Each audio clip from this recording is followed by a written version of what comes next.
धोबाडी पाटपुरु ग्राम जड़े व्यक्तिंकर संदेहजनक अवस्था मृतदेह उद्धार।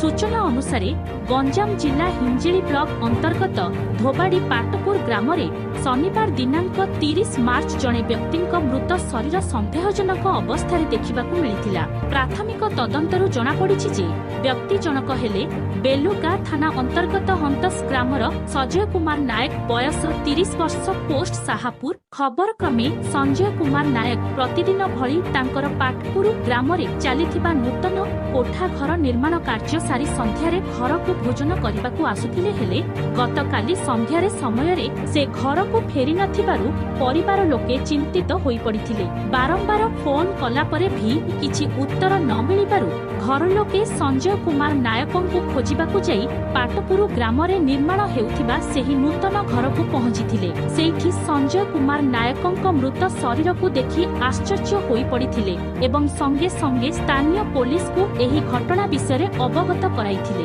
खबर पाई बेलो गाँ पुलिस घटनास्थल रे पहुंची तदंत आरंभ करबा सह शवटी को उद्धार करी शव व्यवच्छेद निमंते ब्रह्मपुर एमकेसीजी मेडिकल को पठा जाइथिला। एहा हत्या ना आउ किछि कारण अस्पष्ट रहिथिबा बेले घर लोके हत्यार अभियोग आनिछंती।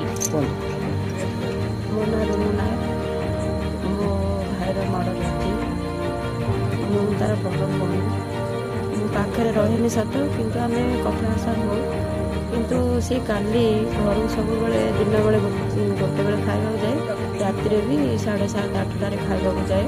सान भौणी मोर घर अच्छी सी रोषेईबास करे खावा देले नहीं आसे ये खाए। आमर ये 1.5 वर्ष है घर तैयारी चली नुआ घरटा आमर गाँ ठू 1.5 किलोमीटर 2 किलोमीटर दूर से सी रहे दिन राति से एकुटिया रहे। काली घर को जाइला खावा टिफिन नहीं आसला खाइला कि नहीं आम आगे जानू कि सका जो मो सान भौणी फोन कर फोन रिसीव कला फोन रिसीव न कलापर एमती कंटिन्यू फोन कलापर भी से रिसीव करनी।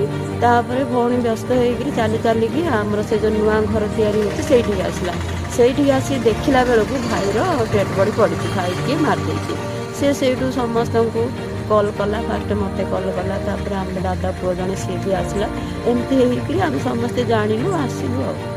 मृतकों ना कौन? संजय कुमार नायक से मो मछिया भाई। ग्राम ग्राम हंतस चाहूँ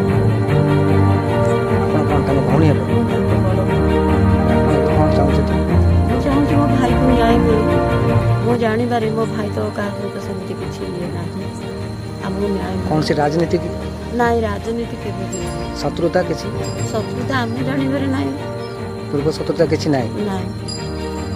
धन्यवाद।